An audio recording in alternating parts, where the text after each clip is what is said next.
जमीन लिया है, ये रिकॉर्ड क्लियर होना चाहिए। ओके, श्रीमती चर्चा नहीं होगी सर। इत्फल एक बात बता दीजिए। श्रीमती प्रियंका गांधी वाडा।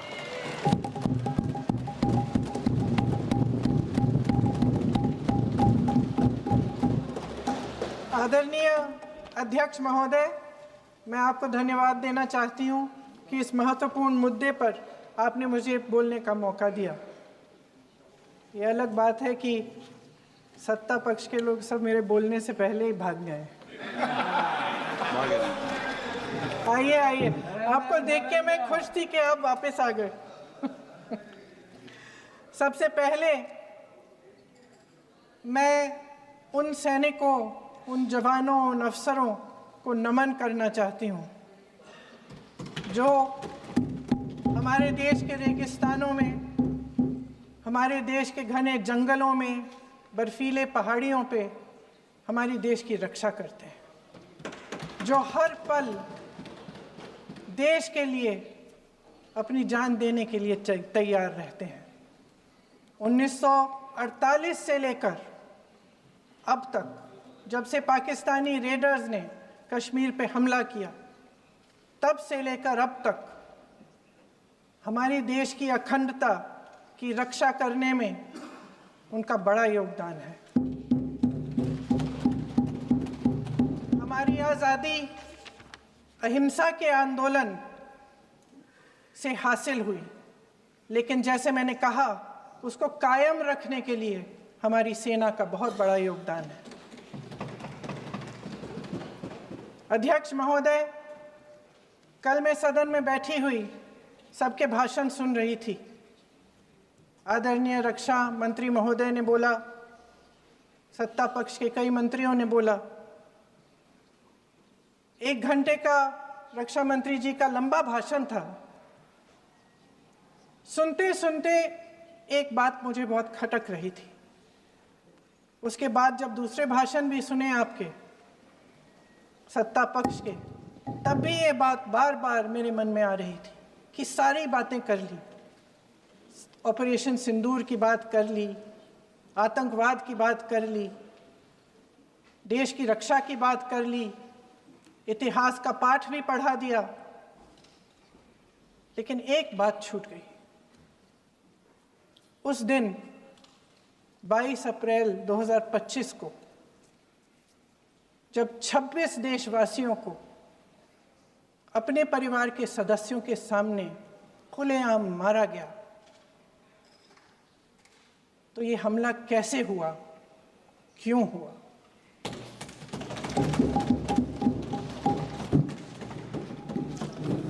अध्यक्ष महोदय, ये लोग बैसारन वैली में, पहलगाम के पास कश्मीर में क्या कर रहे थे? आजकल पब्लिसिटी का दौर है, प्रचार का ज़माना है। कुछ समय से हमारी सरकार ये प्रचार कर रही थी कि कश्मीर में आतंकवाद ख़त्म हो गया है, कि कश्मीर में शांति है, अमन चैन है। प्रधानमंत्री जी ने खूब भाषण दिए, देशवासियों को कहा कि चलिए कश्मीर चलिए, सैर करिए। कई बार मैंने ये भी देखा मीडिया पर, टीवी पर, कि कश्मीर जाइए, ज़मीन खरीदिए, अब वहाँ अमन चैन है, शांति का वातावरण है। इसी बीच शुभम द्विवेदी, एक कानपुर के नौजवान, और उनके पूरे परिवार ने तय किया कि वो कश्मीर जाएंगे। शुभम द्विवेदी की 6 महीने पहले शादी हुई थी। उसकी पत्नी ने कहा कि उनके बीच एक ऐसा रिश्ता था, प्रेम और दोस्ती का ऐसा रिश्ता था कि वो एक दूसरे को बच्चों की तरह हंसाते थे। सोशल मीडिया पर एक वीडियो भी जारी है जिसमें पूरा परिवार एक साथ बैठा हुआ ताश खेल रहा है और ऐसे हंस रहे हैं, ऐसे हंस रहे हैं कि उस वीडियो को देख के किसी का भी दिल टूट जाए कि इस परिवार को इस तरह से उजड़ने क्यों दिया हमने। 22 अप्रैल 2025 को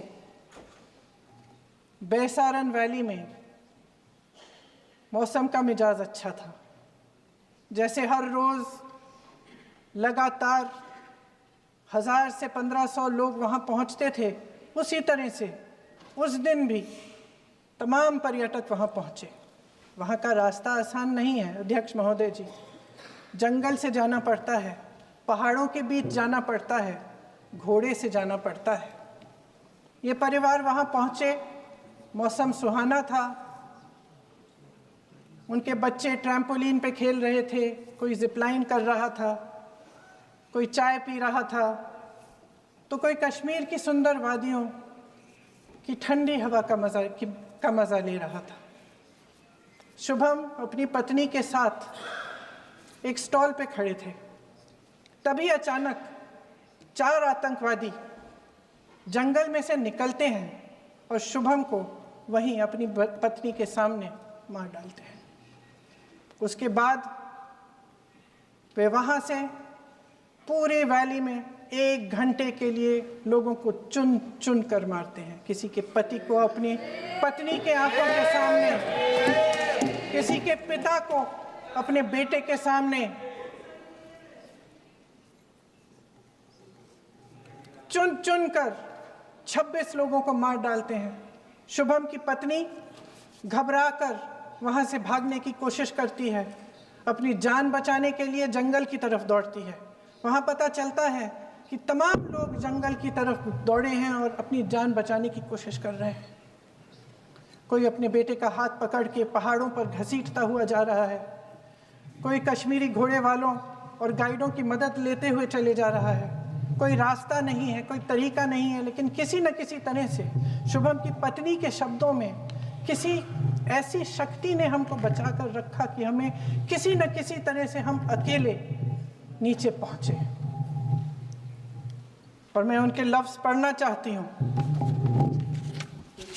क्योंकि उन्होंने कहा कि इस पूरे समय जब 1 घंटे के लिए चुन चुन कर भारतीय नागरिकों को मारा जा रहा था, इस पूरे समय उसे एक सुरक्षाकर्मी नहीं दिखा, एक सैनिक नहीं दिखा।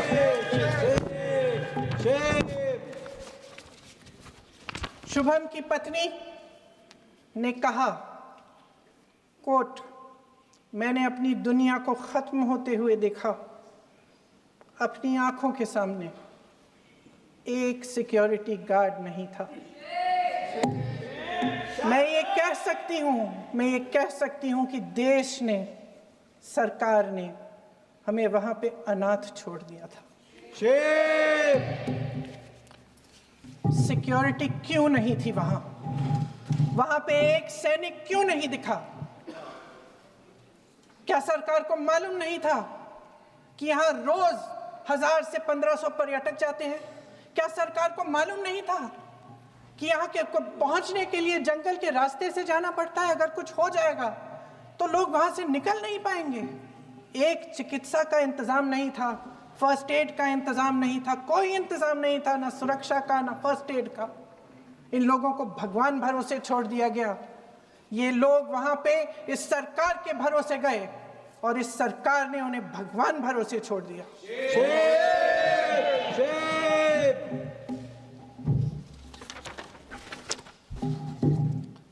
मैं पूछना चाहती हूं, ये किसकी जिम्मेदारी थी? इस देश के नागरिकों की सुरक्षा की जिम्मेदारी किसकी है? क्या इस देश के प्रधानमंत्री की नहीं है? क्या इस देश के गृह मंत्री की नहीं है? क्या इस देश के रक्षा मंत्री की नहीं है? क्या एनएसए की नहीं है? अध्यक्ष महोदय, पहलगाम हमले से सिर्फ 2 हफ्ते पहले हमारे गृह मंत्री महोदय जी कश्मीर गए थे। किस लिए गए थे? जो सुरक्षा की व्यवस्था है इसको देखने के लिए गए थे, इसको रिव्यू करने के लिए गए थे। और उन्होंने वहां कहा कि आतंकवाद पर विजय प्राप्त हुई है। ये 2 हफ्ते पहले है। 3 महीने बाद JNK के गवर्नर साहब एक आम इंटरव्यू में ऐसे ही चलते चलते कह देते हैं कि हाँ, बैसारन वैली में बहुत लापरवाही हुई, और इसके लिए मैं जिम्मेदारी लेता हूँ। ऐसे ही चलते चलते और वो बात होती है, ख़त्म भी वहाँ होती है और वहीं ख़त्म हो जाती है।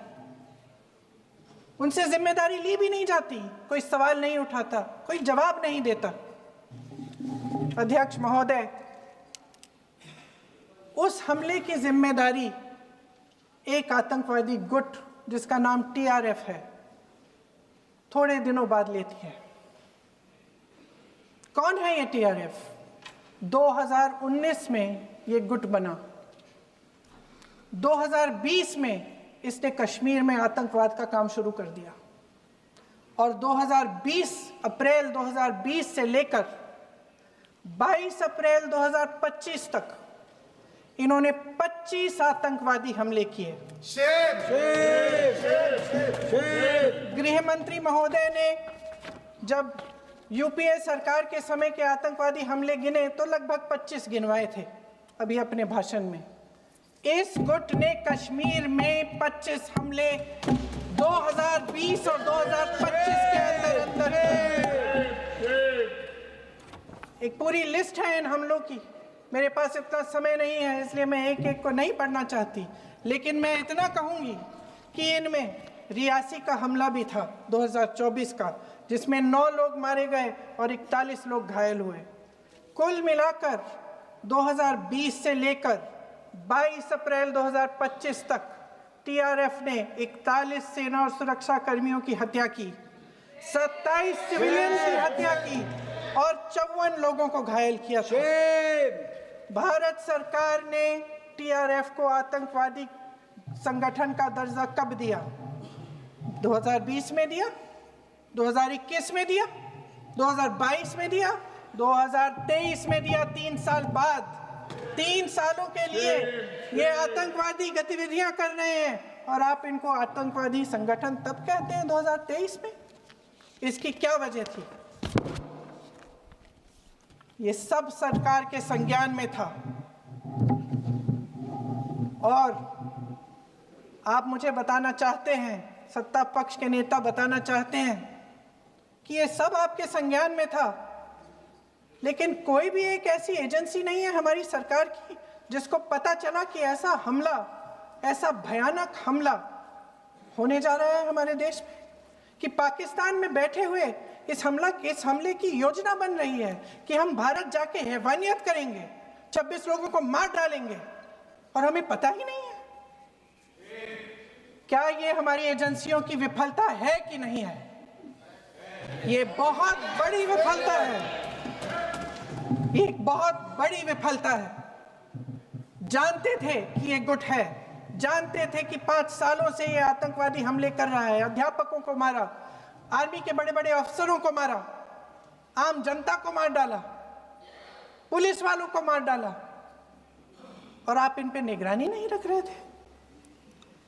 और ये जो एजेंसियां हैं इनकी जिम्मेदारी कौन लेगा? क्या IB चीफ ने अपना इस्तीफा दिया? क्या किसी ने इस्तीफा दिया?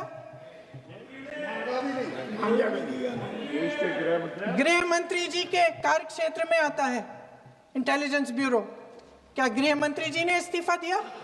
इस्तीफा छोड़िए, जिम्मेदारी ली।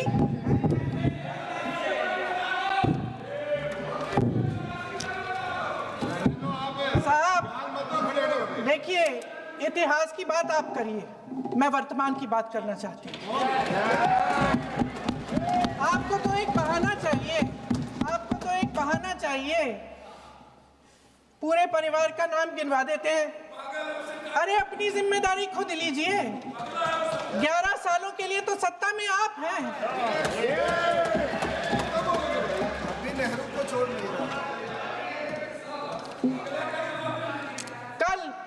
कल माननीय गौरव गोगोई जी ने अपने भाषण में पूछा गृह मंत्री जी से, क्या आपकी जिम्मेदारी नहीं थी? मैं देख रही थी। राजनाथ जी, रक्षा मंत्री जी यूं यूं अपना सर हिला रहे थे, कुछ बोले नहीं। अंदर से महसूस हुआ होगा कि यहाँ कुछ जिम्मेदारी थी, लेकिन माननीय गृह मंत्री महोदय जी हंस रहे थे, वे हंस रहे थे।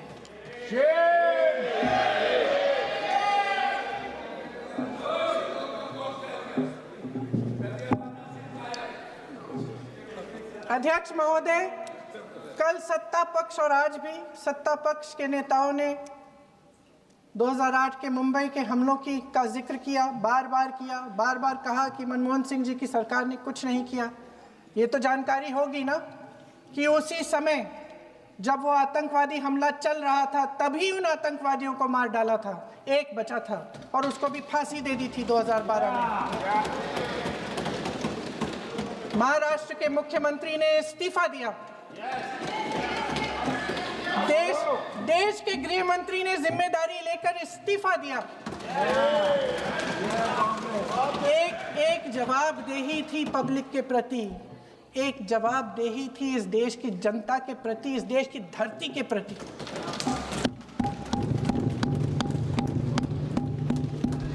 राजनाथ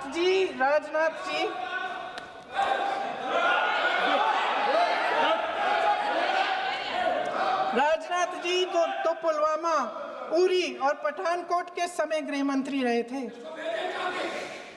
आज वे रक्षा मंत्री हैं और हमारे गृह मंत्री महोदय श्री अमित शाह जी के नाक के नीचे पूरा मणिपुर जल गया, दिल्ली में दंगे हुए, पहलगाम में हमला हुआ और आज भी वे उसी पद पर बैठे हैं। क्यों?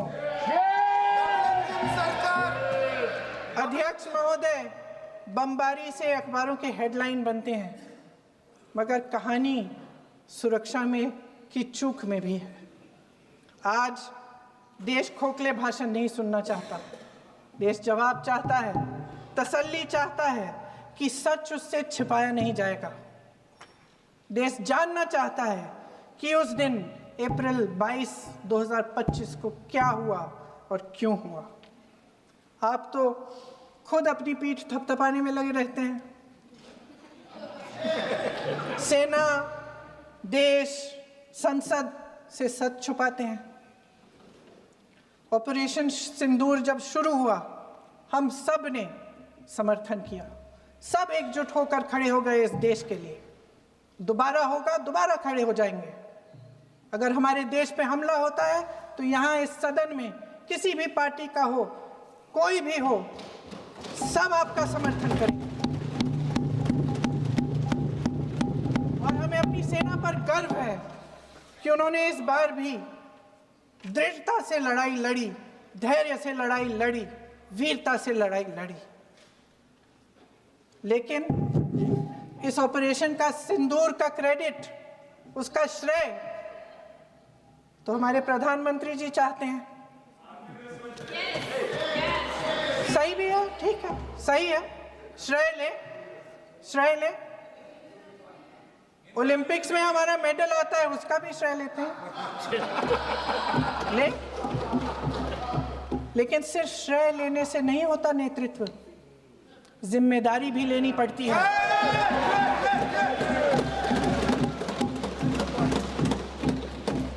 देश के इतिहास में ये पहली बार हुआ,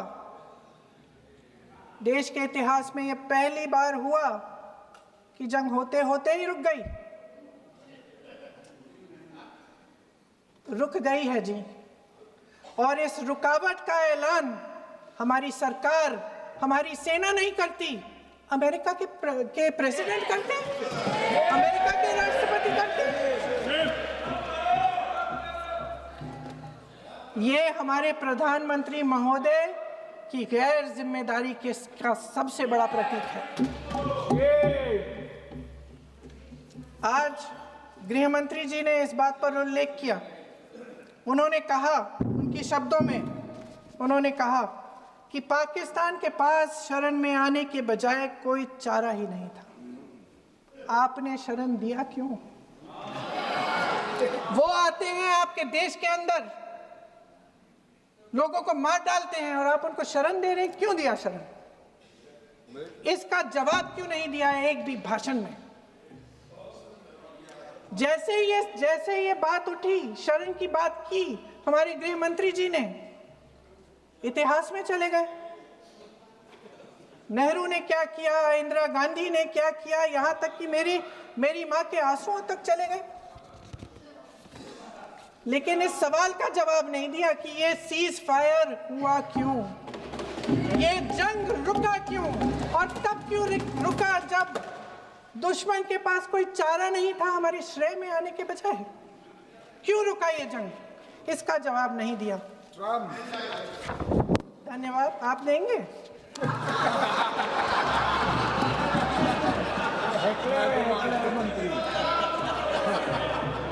देना भाई देना, आपको टाइम मिलेगा तो, टाइम नहीं मिलेगा आपको शायद। वैसे महोदय, मेरी माँ की आंसू की बात किए, मैं इसका जवाब देना चाहती हूँ। मेरी माँ के आंसू तब गिरे जब उनके पति को आतंकवादियों ने शहीद किया, जब वे मात्र 44 साल की थी। और आज अगर मैं इस सदन में खड़ी हूं और उन 26 लोगों की बात कर रही हूं, मैं इसलिए कर रही हूं क्योंकि मैं उनका दर्द जानती हूं, महसूस करती हूं।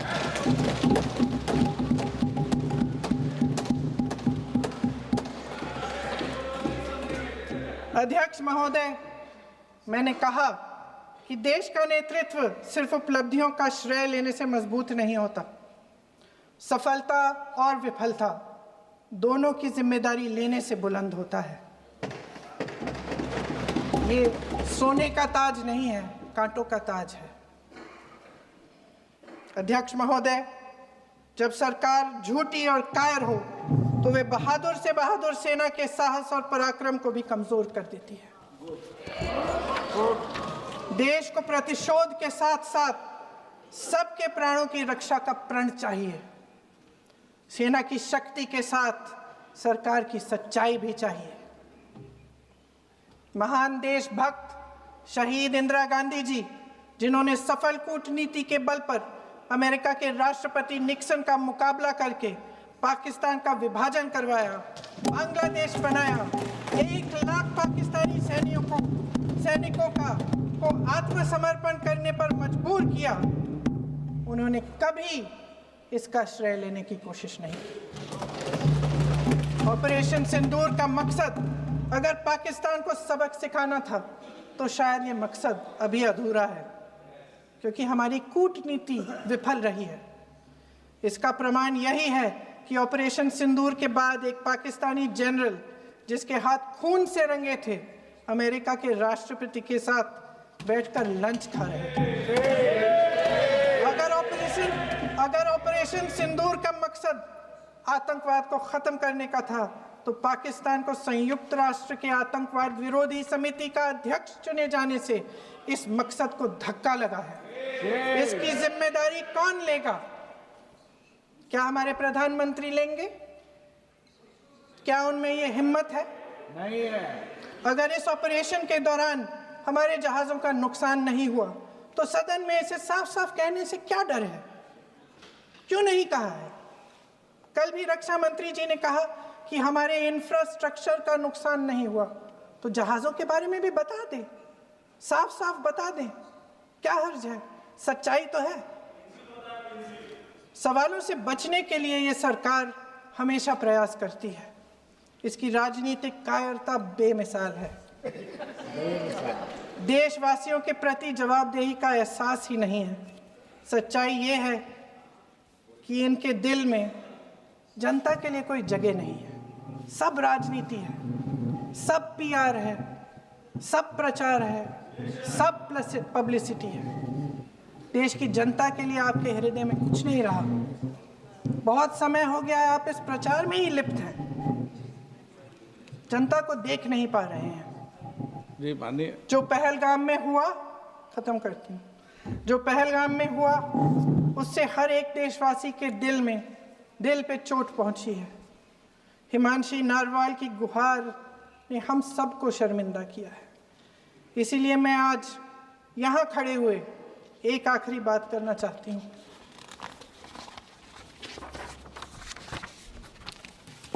इस सदन में लगभग सभी के पास सुरक्षा है, सुरक्षा की व्यवस्था है। हम जहाँ भी जाते हैं हमारे साथ सुरक्षा कर्मी आते हैं। आपको भी मिल जाएगी, आप मंत्री बन जाएंगे, आपको भी मिल जाएगी।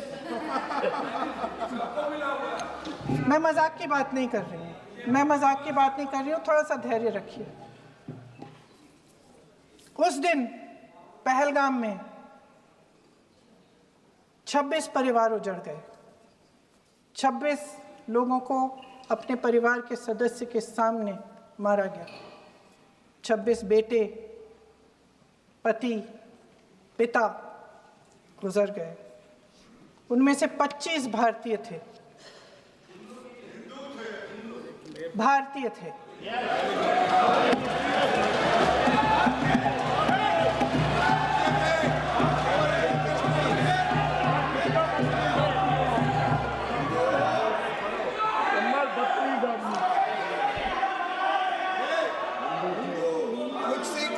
जितने भी लोग बैसारन वैली में थे और जो 25 भारतीय मारे गए, उनके लिए कोई सुरक्षा नहीं थी, कोई सुरक्षा नहीं थी। आप कितने भी ऑपरेशन कर डालें, आप इस सच्चाई के पीछे छुप नहीं सकते, इसे नकार नहीं सकते।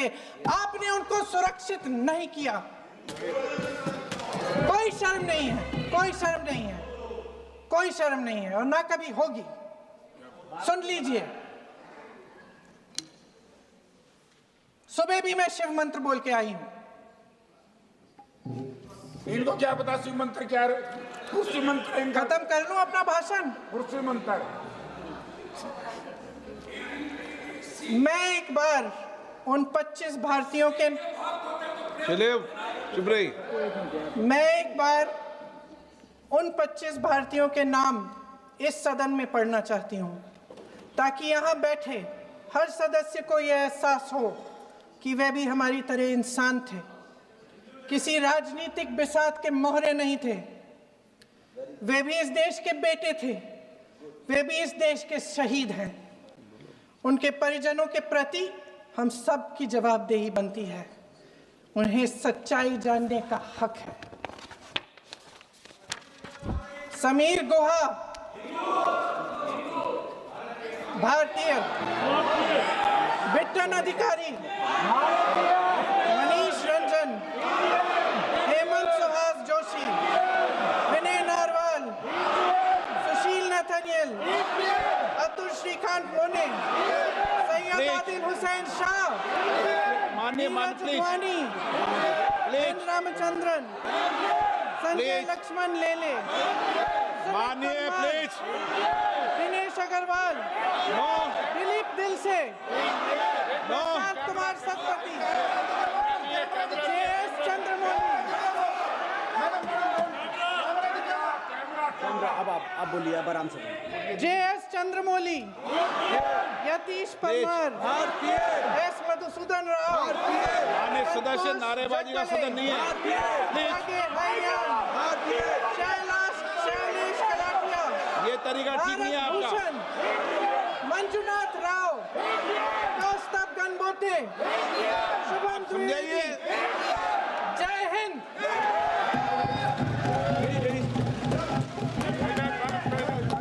डॉक्टर श्रीकांत